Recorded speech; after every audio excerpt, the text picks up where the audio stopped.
Good morning to all. Today we will start exercise 6.3 chapter 6th of class 9th. Chapter name is lines and angles. हमने last 6.2 जब करी थी तो उसमें हमने वीडियो के एंड में एक एंगल सम प्रॉपर्टी डिस्कस की थी, है ना, कि what is angle sum property. और मैंने आपको बताया था कि एंगल सम प्रॉपर्टी जो होती है वो आपको नेम से भी आती है कि इसको प्रूफ करो एंगल सम प्रॉपर्टी, है ना। तो वो हमने वहां देख लिया था। अब उस प्रॉपर्टी को हम यहाँ अप्लाई कैसे करेंगे ये हम इस क्वेश्चन नंबर 1 में देखेंगे। तो we will start question number 1। Question is in figure या in this figure sides QP and RQ of triangle PQR are produced to points S and T respectively। देखो ये जो पॉइंट्स है ना, ये ट्राइंगल के पॉइंट्स है। तो मैंने इस P को S तक प्रोड्यूस किया एंड Q को T तक प्रोड्यूस किया। आफ्टर दिस इफ हमें गिवन है कि SPR equal to 135 degree and PQT equal to 110 degree, तो find PRQ। We need to find what? We need to find PRQ। PRQ this angle. मैंने कहा था इसको पढ़ते कैसे? PRQ बीच वाला मिड वाला एंगल PRQ। तो we need to find angle R। अब देखो अगर एक ट्रायंगल की बात हो तो हमको ये पता है कि ट्रायंगल के तीनों एंगल का सम कितना होता है 180। तो अगर हमको ये वाला एंगल मिल जाए P वाला, हमको Q वाला एंगल मिल जाए, तो हम R वाला अपने आप निकाल लेंगे। और हमको PQR कैसे मिलेंगे? देखो ये क्या बन रहा है? Linear pair. ये भी क्या बन रहा है? Linear pair. तो हमारे पास दो लीनियर पेयर है ऑलरेडी, तो उन दोनों को यूज करके हम क्या निकालेंगे? थर्ड वाला। हमने पहले गिवन लिख लिया, ठीक है। अब हम क्या लिखेंगे? ऐसे लिखेंगे इसको कि SPR मतलब SPR plus RPQ equals to 180 degree. क्यों? यहां लिख दो साइड में लीनियर पेयर। अब आपके पास SPR 135 गिवन है, ये यहां आके माइनस हो जाएगा, तो RPQ की वैल्यू कितनी आ जाएगी? 180 माइनस 135, ठीक है, क्योंकि ये यहां की क्या हो जाएगा? माइनस। तो उसको माइनस कर लो, कितना होता है माइनस करने पर? 45 डिग्री। तो RPQ मेरा आ गया 45 डिग्री, ये 45 डिग्री, ठीक है। And now same PQT plus PQR equal to 180। हमें गिवन क्या है? हमें गिवन है PQT, तो मैंने PQT ले लिया 110। अब ये जो 110 है वो यहां की क्या हो जाएगा? माइनस। तो हमें क्या मिल जाएगा? PQR की वैल्यू। तो PQR मेरा कितना आ जाएगा? PQR will be 70 degree. Fine. तो हमने क्या फाइंड करा? अभी हमने निकाला, इसको हम यहां मेंशन कर देते हैं 70 डिग्री है। हमने निकाला RPQ that is angle P and हमने निकाला PQR that is angle Q। अब what we need to find? We need to find angle R। अब ये क्या बन गया? ट्राइंगल बन गया। तो ट्राइंगल के तीनों एंगल का सम कितना होता है? 180। कौन सी प्रॉपर्टी है ये? Angle sum property. तो अब हम वो यहाँ अप्लाई करेंगे, ठीक है।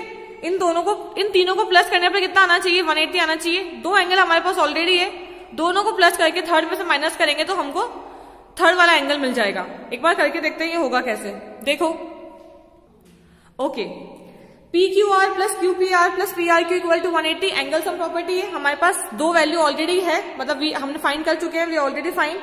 इसको मैंने रखा 45 डिग्री प्लस 70 डिग्री एंड ये हमारे पास अभी है नहीं, इसे हम एज इट इज लिख लेंगे, ठीक है। ये कितना होता है? 115, ठीक है। इट्स 115। फिर वो राइट हैंड साइड पे जाके क्या हो जाएगा? माइनस हो जाएगा। तो हमारा PRQ कितना आ जाएगा? देखो 180 माइनस 115। इसको हम माइनस करेंगे तो हमें हमारा एंगल मिल जाएगा 65 डिग्री। तो हमारा PRQ की वैल्यू कितनी आ गई? 65 degree. Fine. Moving on next question, question number 2। Question number 2 is, in figure this, angle X 62 degree and and XYZ 54 degree if YO and ZO are the bisector of XYZ and XZY respectively of triangle XYZ, find OZY and YOZ। ठीक है, हमको दो angle निकालने हैं। सबसे पहले मैंने यहाँ पे क्या मेंशन किया है, मैंने यहाँ मेंशन किया है कि YO and ZO R angle bisector. ठीक है, कि वो एंगल बाइसेक्टर है किसके, XYZ के और XZY के। अगर वो एंगल बाइसेक्टर है, बाइसेक्टर का मतलब क्या होता है, जो किसी को दो इक्वल पार्ट में डिवाइड करे। देखो एंगल X पूरा 62 डिग्री है और एंगल Y जो है वो 54 है। तो अगर Y का आधा मैं करूं, है ना, 54 का आधा, तो मेरा जो ZYO होगा ना वो कितना आ जाएगा, 27 degree, half of 54। And same अब देखो ये एंगल तो है नहीं हमारे पास, है ना, Z वाला, तो वही एंगल सम प्रॉपर्टी से अगर हम देखें तो X plus Y plus Z equal to 180 by angle sum property. तो मैं यहां मेंशन कर दूंगी एंगल सम प्रॉपर्टी। ठीक है, ये हो गया। आपके पास X है 62, Y है 54 और Z नहीं है, तो Z कितना आ रहा है आपका 180 माइनस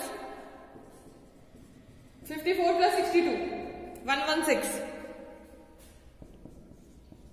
दैट इज 64। अब देखो ये 64 आ गया ना, अब मेरे को 64 का हाफ करना है। क्यों? क्योंकि हमको उसने मेंशन करके दिया है कि जो ये OZ है ना वो उसका बाइसेक्टर है।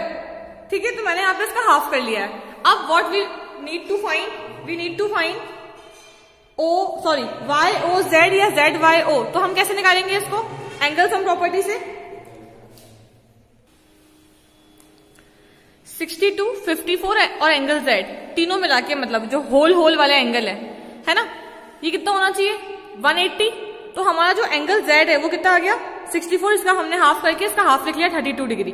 अब हमको ये फाइंड करना है, तो हम देखेंगे कि ये भी तो एक ट्रायंगल बन रहा है छोटा सा। तो ट्रायंगल चाहे कितना ही छोटा बने, इसके अंदर अगर एक और ट्रायंगल निकालेंगे ना तो ट्रायंगल के तीनों एंगल का सम 180 ही होता है ऑलवेज, चाहे ट्रायंगल का साइज कितना भी छोटा हो, है ना, वो डजंट मैटर। तो अब हमने क्या करा, इसकी वैल्यू 27 डिग्री हमने फाइंड कर चुके हैं, 32 दोनों प्लस थर्ड ये एंगल O कितना होना चाहिए 180 बाय एंगल सम प्रॉपर्टी। हमने वैल्यू पुट कर दी 27 प्लस 32 59, और उसको जब मैंने 180 में से माइनस करा तो what we get 121 as angle O। ठीक है, हमें ये निकालना था और हम लोग इसका वैल्यू निकाल चुके हैं, that is 121 degree. Fine, now moving on next question, question number 3। Question number 3 is in figure this AB is parallel to DE। वो तो वैसे भी विजिबल है कि AB is parallel to DE and BAC is 35 degree and CDE is 53 degree। Find DCE। पहले हम लोग given लिखते हैं। ठीक है, अब देखो जब हम इस क्वेश्चन को ऑब्जर्व करेंगे ना, तो हमने लास्ट टाइम पढ़ा था कि अगर दो लाइन ऐसे पैरेलल हो और थर्ड लाइन उसे क्रॉस कर रही हो एक पॉइंट पे, तो ये एंगल और ये एंगल सेम होते हैं, इन्हें हम क्या बोलते हैं, अल्टरनेट एंगल। ऐसे ही जैसे दो लाइन सेम है और एक लाइन ऐसे काट रही है, तो ये वाला एंगल और ये वाला एंगल भी सेम होगा। दैट इज अगर ये 35 है तो यहाँ पे भी क्या आएगा 35। कैसे, अल्टरनेट एंगल। तो आप क्या लिखोगे, आपको गिवन क्या है,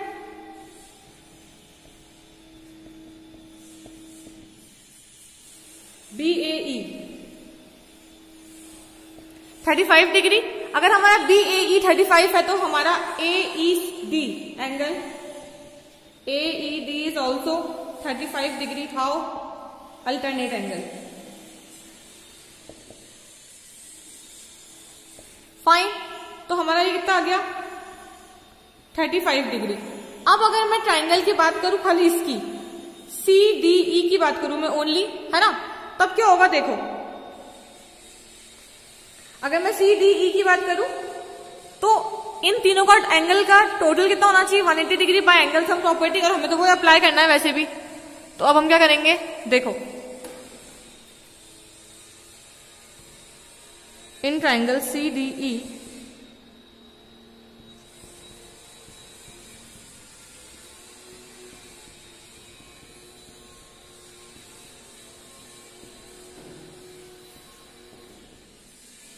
ये 180, हमारे पास 2 की वैल्यू ऑलरेडी है, 53 डिग्री प्लस 35 डिग्री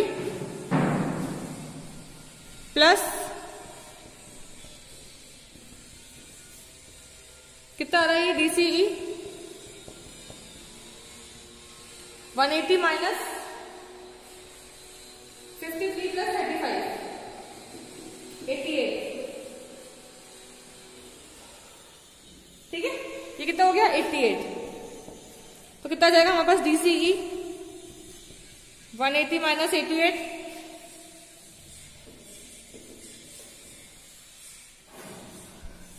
92।